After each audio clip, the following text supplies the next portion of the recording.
Welcome into A to Z Sports Prime Time on a Thursday night. Hope everybody's had a great week so far. We're looking at a couple of great things coming up this weekend, both Titans and Vols. The number one Tennessee Volunteers going to Athens, Georgia on Saturday. And of course, Sunday night football between the Chiefs and the Titans at Arrowhead later this week.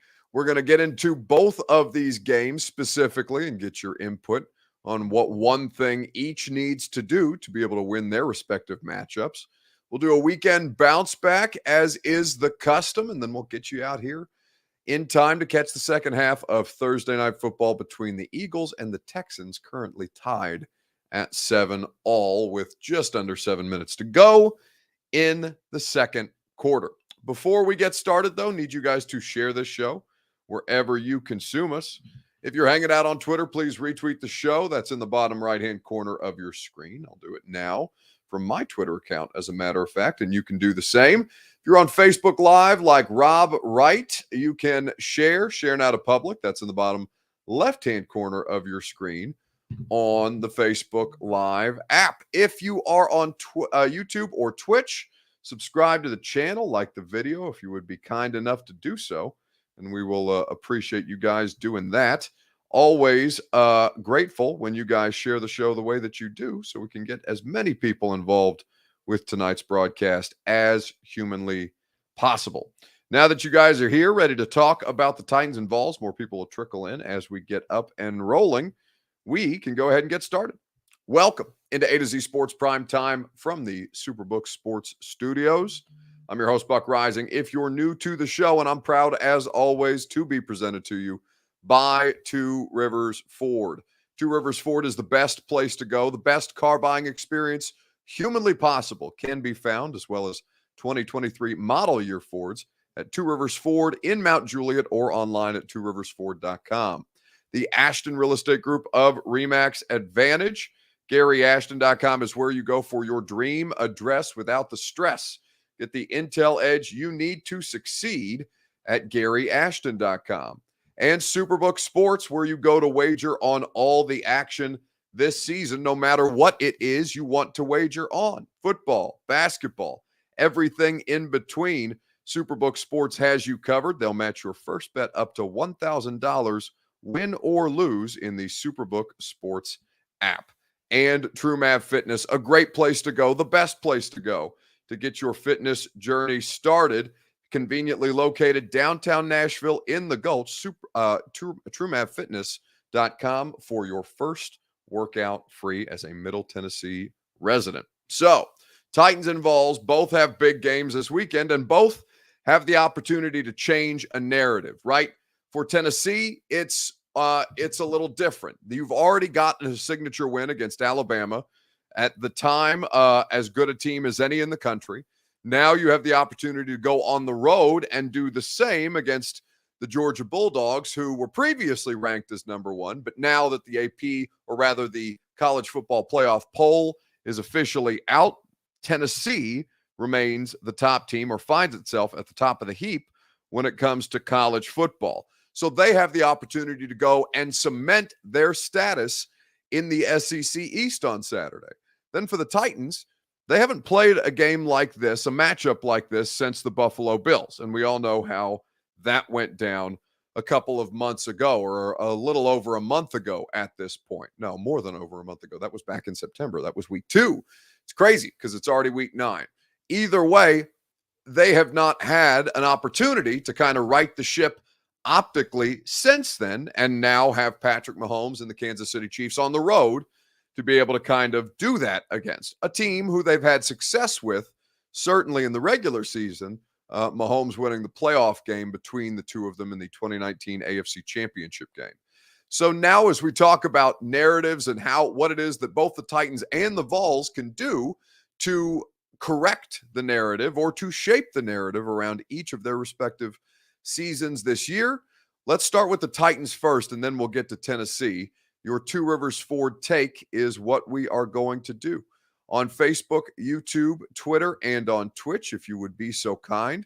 I want you to let me know in the comment section What one thing must the Titans do? What one matchup must the Titans win to be able to beat the Chiefs on Sunday Night Football? We'll start with Titans, then move to Tennessee. It's your Two Rivers Ford take, as is the custom. There's a lot of different ways that you could look at this, right? And still a lot of uncertainty around this particular matchup. We don't know if Ryan Tannehill is going to be able to play. He said on Wednesday that the ankle was a bigger reason that he missed as opposed to the illness that he's been dealing with, and he has yet to practice at this point in the week. It's not an ideal situation, and obviously, you need Ryan Tannehill to play in this game, or you have no shot whatsoever. We have to win in the trenches, says Eric Alonzo. Yes, certainly up front, both offensively and defensively. It's a big opportunity for them. Titans would shatter the narrative if they win with Malik Willis, says Borkington on YouTube. Well, I don't want to say that it's impossible because nothing is impossible, right? There's always the chance, as long as the player is physically present and able, there's always a chance that the miraculous could happen, but it would be that. It would be miraculous. Malik Willis is objectively not a good football player right now in his career, and that's okay. He's not expected to be. He's not, he ideally, he wouldn't be asked to be anything more than a backup to Ryan Tannehill right now, but the situation has necessitated that he play already this season, that he start a game already this season, in a game that they were fortunate and did well, by the way, to win. So I think there's a lot of different ways that you can look at this. And for example, Lamar Daniels says, I have a chance of winning that lotto. Yeah, it's the same kind of chance. If Malik Willis was to start in this game, and the Titans would, in some form or fashion, win the game, then yes, it would be akin to winning the $1 billion lottery ticket right now. With not quite all the life stresses removed that $1 billion lottery ticket would offer you, because you still have to go on the road at Green Bay. You have to play teams who are getting desperate, like Denver and Cincinnati at home. Jacob Ray says, so you're telling me there's a chance? There's always a chance. Don't let anybody tell you otherwise. But your chances are much less likely if Tannehill doesn't play.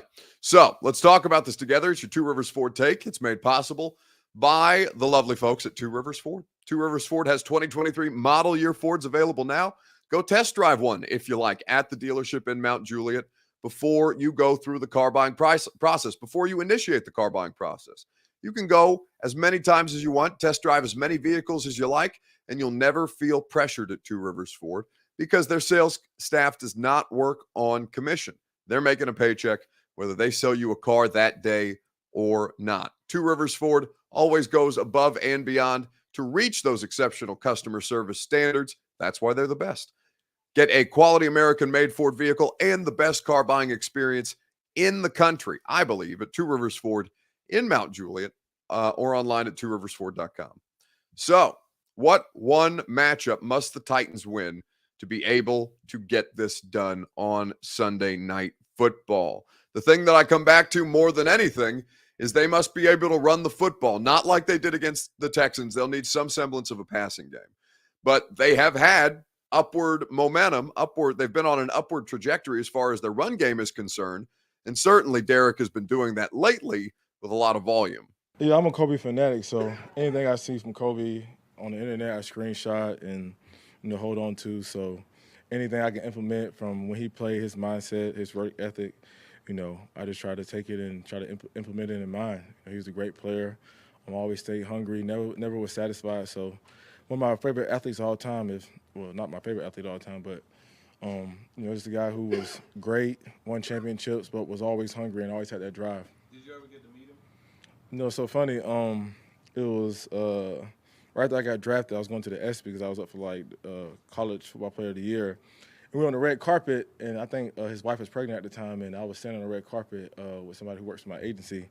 And he was walking by, and she was like, you going to say something? You going to say something? And I couldn't say anything. And ever since then, I never seen him again. I was like, man, that still haunts me to this day. What would you have told him? Huh? What would you have told him? I might have hugged him if I know what I know now. So, but yeah, that's the only time I got to see him, and I was on hush, man. I ain't say nothing.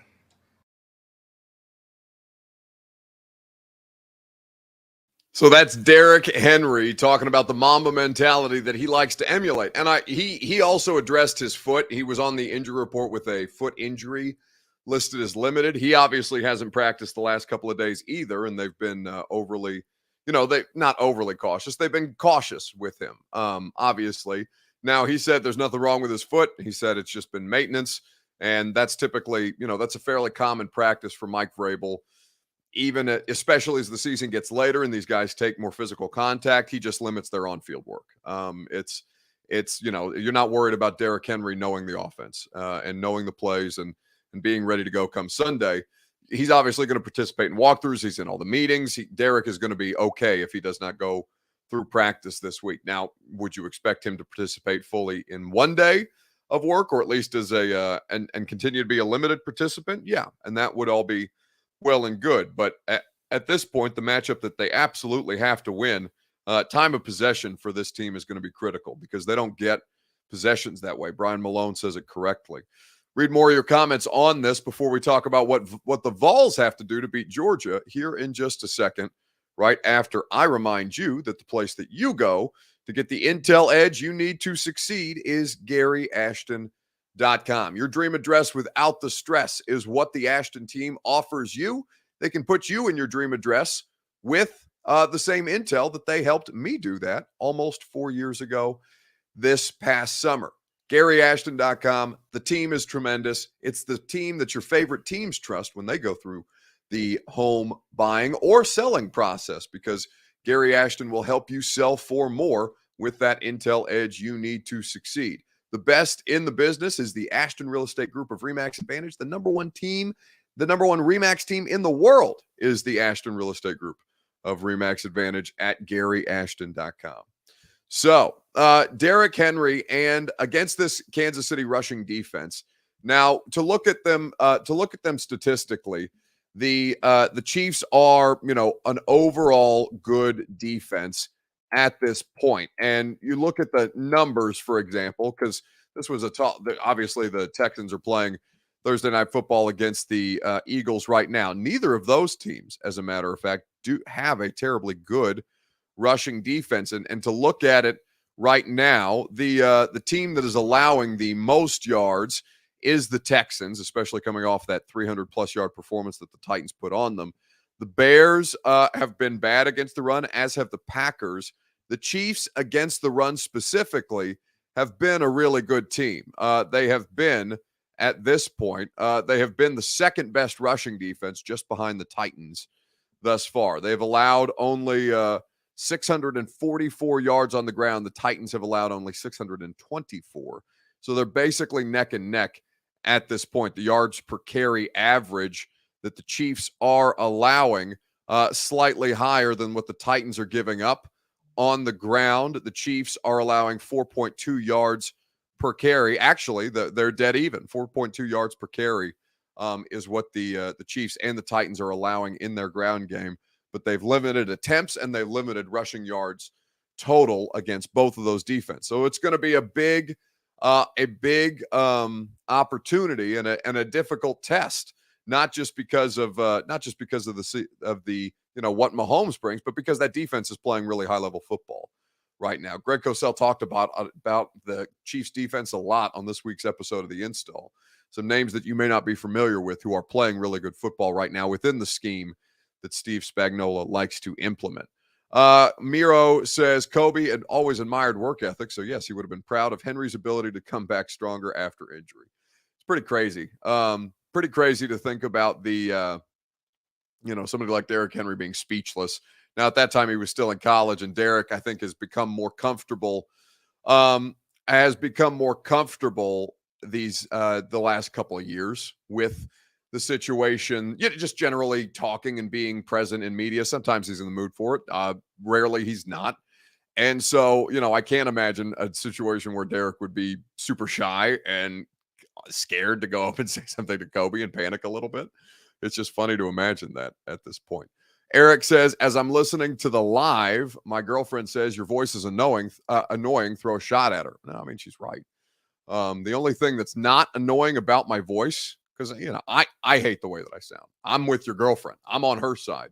And there's a lot of girlfriends and significant others, wives, whatever the case may be, that can't stand me because a lot of people like you, Eric, are watching this thing at 8 or depending on what time zone you're in, Eastern time, 9:30 at night. You don't want to hear me yammering at that time of night. You want to enjoy your evening. You want to enjoy your peace. You want to sit on the couch and not have to listen to some dope yammer on and on about the Chiefs defense and what Derrick Henry will have to do to exploit them. So I'm with your girlfriend. I'm hugely annoyed by my own voice. She's got a good ear for annoying voices. B Birds 18 on Twitch says, I disagree. My husband gets annoyed because I love your voice. Well, we'll take that too. Either way, we're happy to have people who are annoyed by me, people who don't mind me. As long as it's not apathy. Like I need you guys to care some form or fashion. You can hate me, you can like me, you can like what we do, you can hate what we do. Either way, as long as you're here, I just can't. Apathy is the worst possible thing for business, and that's great because we don't have that right now at this point in the football calendar. As far as the running backs, the Chiefs have faced, because I saw somebody asking who have they played against other than Jonathan Taylor. Josh Jacobs has been on a tear, and obviously the Chiefs have played the Raiders at this point in the season. Looking specifically, and we'll go through the Chiefs. Let me pull up the Chiefs' schedule, as a matter of fact, just to kind of take a look at some of the rushing attacks that they will have faced thus far in the season. Because like a team, like they've played the Bucs can't run the football whatsoever. They've been objectively terrible at it so far this year. Why is this not giving me give me their full schedule? Okay. NFL.com is terrible, by the way. I don't know why. This website for the league is so bad the way that it is. But so let's see. We have they've played the Cardinals, the Chargers, Colts, Bucks, Raiders, Bills, who don't really run it. San Francisco they handled with ease, and then they were on a bye. So they've played teams that can run the football. The Niners game, they did well to get up early on them. Davis Mills rolling right, by the way, just found number 15 in the back of the end zone. Did he catch that ball? Oh, wow. I think we might have a tie game in Houston on Thursday Night Football. That looks to me like a catch. He had possession of the ball to the ground, and they called it a touchdown on the field. So let's see if it I'm not sure if they're reviewing it right now or not, but that would be huge at this point. What did the Colts do to beat the Chiefs? Well, the Chiefs were objectively bad that day. The Colts did play great defense against the Chiefs, but Patrick Mahomes had Travis Kelce open for multiple opportunities. One egregious one in the red zone. Not egregious. It would have been a tough catch for Travis Kelce, but you expect Travis Kelce to be able to make catches like that in the end zone, in the red zone specifically, make the difficult look fairly routine. That's something that Mahomes and Kelce have done really, really well together. So you had Travis Kelce dropping passes in ways that you don't typically expect. They had that terrible penalty on Chris Jones for whatever he said to Matt Ryan that the refs didn't like, right? That moved the Colts, gave the Colts forward momentum and allowed them to win that game. So there was a couple of different things. There was a couple of different things that led to the situation for the Colts to beat the Chiefs, but it was more the Chiefs beating themselves. And by the way, the Colts did play good defense that day. So it does matter. And obviously the Titans have I would say that the Titans have a better defense than the Colts. I think on the whole, they're more talented. They execute at a higher level. Colts have a good defense too, but I do think that if you had both to pick from, you would probably pick the Titans defense. If you were just objectively speaking. Breakout game this Sunday, says William Raymer. We'll see. I mean, I don't expect them they're not going to blow the Chiefs out or anything like that. They did the last time they met, though, here in Nashville last year, 27-3. Pretty crazy to watch. But the Chiefs were a different football team at the time. Right now, Mahomes is playing at the highest level that he's ever played in his career, which is quite the scary deal. All right, let's talk about Tennessee, the University of Tennessee to be specific, because they have a big game coming up this weekend as well. We'll ask you the same question as we did of the Titans, and what one matchup must the Vols win to beat Georgia on Saturday before the Chiefs and the Titans square off in Kansas City. Let me know in the comment section, and we will discuss by the way, for those of you keeping tabs of Thursday Night Football, call reversed was called an incomplete pass. They have reversed it and ruled it a touchdown. So pending the extra point, we've got a tie game with 37 seconds left in the first half of the Thursday Night Football matchup. Pretty fun one. We'll talk about what the Vols need to do here in just a second, right after I remind you that you can bet on the Vols game. You can bet on Thursday Night Football, bet on Sunday Night Football, and everything in between with Superbook Sports. That's the place that you go for the opportunity to take the fight to Vegas each and every week. Not even every week. You can do it every day because you can bet every major sport in the Superbook Sports app. They are the best in the business, and they will match your first bet up to $1,000, win or lose, when you go to superbook.com and download their app today. Superbook.com as well for terms and conditions. Gambling problem? Call the Tennessee Red Line, 1-800-889-9789. So, looking at this matchup for the Vols and Georgia, Derek R says stop Georgia's three-headed monster at tight end. It is definitely a difficult thing. 8-point dog at Georgia, says David Kelly. I would bet the Vols in that spot. Sean Gill says the same of the Titans and the Chiefs, or of the Vols and Georgia, as many did of the Titans and the Chiefs. Win in the trenches, and I agree. They have to be able to run the football on this Georgia defense. And to hear Josh Heupel talk about exploiting matchups, you know it's no easy task against the best defense in the country. Kirby, when you were at Missouri as an OC, and now in terms of what Oklahoma too, right? In terms of what they can do, is pretty much it been run, and what are some of the intricacies within the game as far as the chess match that'll play out? Yeah, everywhere you're at, the personnel is different, so your scheme's subtly different. Everybody continues to evolve in what they're able to do. The personnel that they have gives them a great amount of flexibility. I say that just because, it's tough to find mismatches against them. They're deep, and from pressures to coverage, rotations, all those things. It all is a part of how the game unfolds.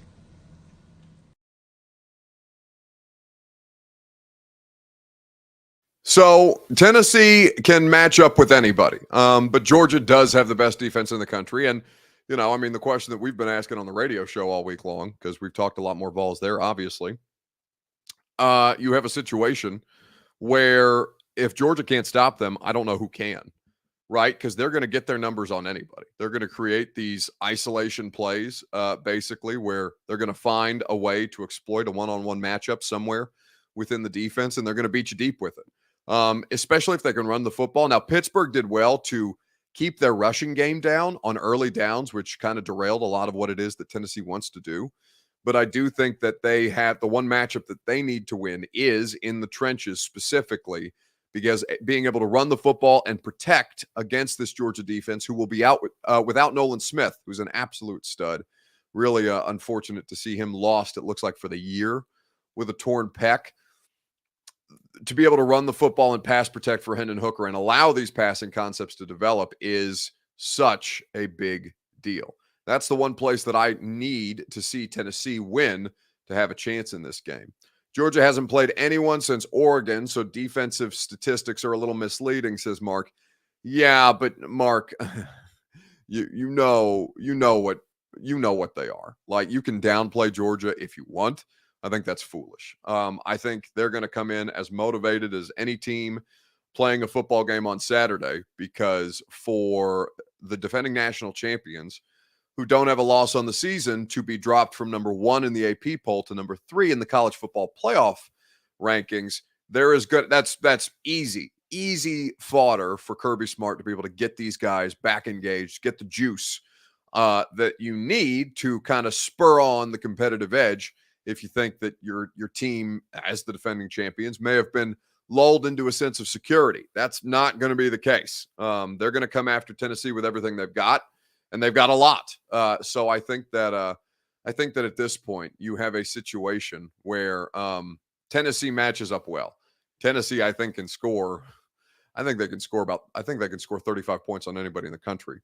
The question is, can Tennessee's defense stop the Georgia offense that does not win in the same ways, but also is easily capable of creating explosive plays? The defense will keep them in it, but the offense for the Vols is what will allow them to win it. Will give them the best chance to win it.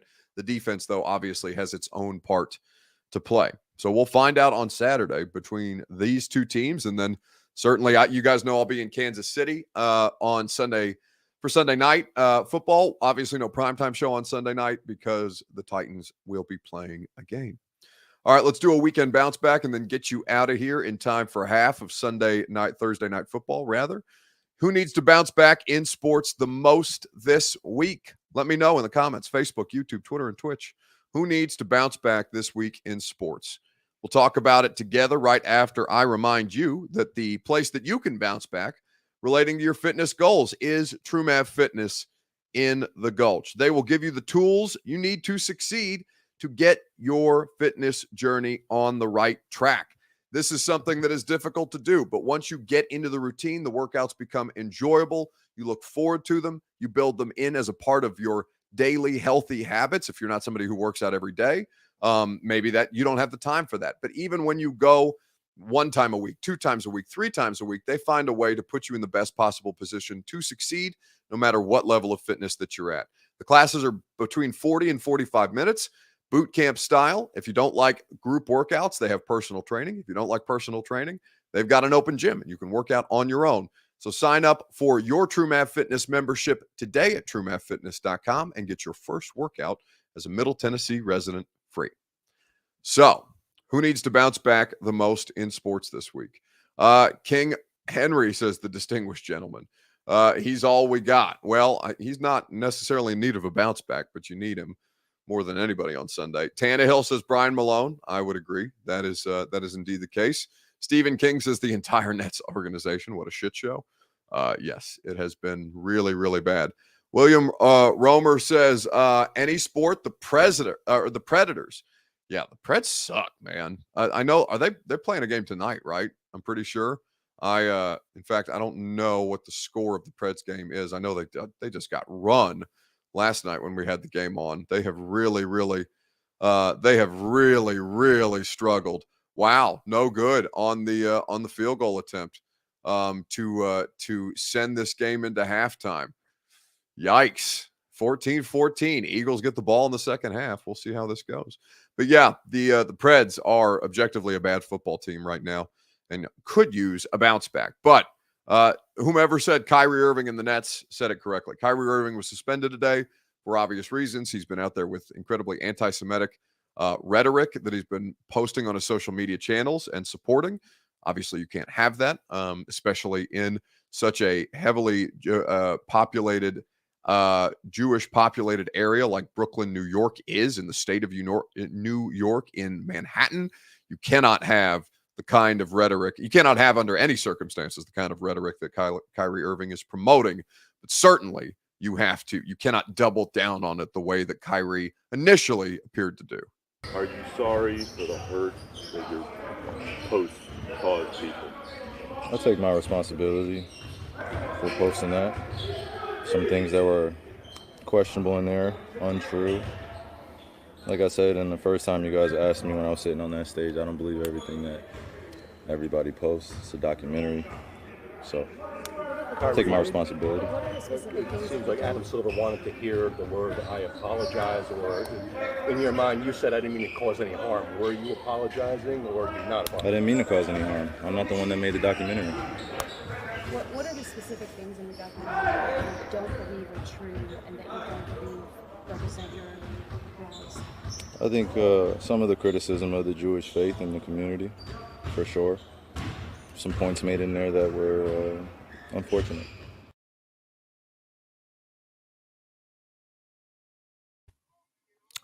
So if you want all the details on this, Kyrie Irving, because Jacob Ray asks, is there a link to what he specifically said?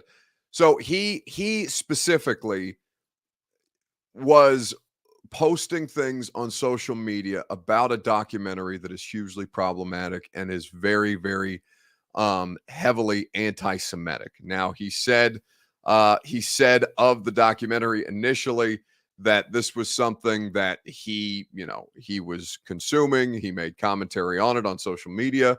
He's not outright apologizing still, but he's been suspended in the interim.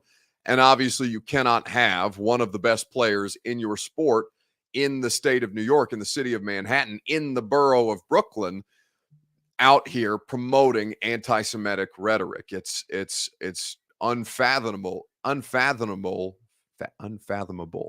that he continued the way that he did. Now, this has already been a problem. Jewish people, and I can't speak for them myself, obviously, but I would say that there are few segments of the population, African American people can obviously relate to this, but the Jews have been persecuted significantly across world history. So this is something that's deeply embedded in their pride, I think. And when you hear people talk about it, it's just the pure and obvious obstinance of Kyrie Irving, who believes himself to be far smarter than he actually is. And he wants to be at the center of these intellectually stimulating conversations and thought-provoking conversations. And he himself is not thought-provoking. It's like the flat earth stuff. It's really unfortunate that he continues to kind of lean into these things.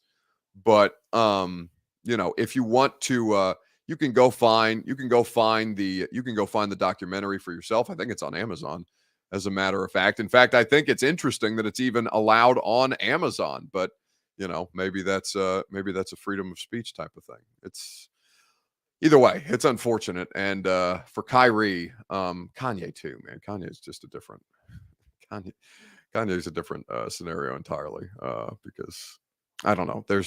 Kanye does talk a lot about his struggles with mental health, and you always factor that into the consideration of any dialogue around Kanye, but man, at a certain point, you just have to understand what's right and wrong.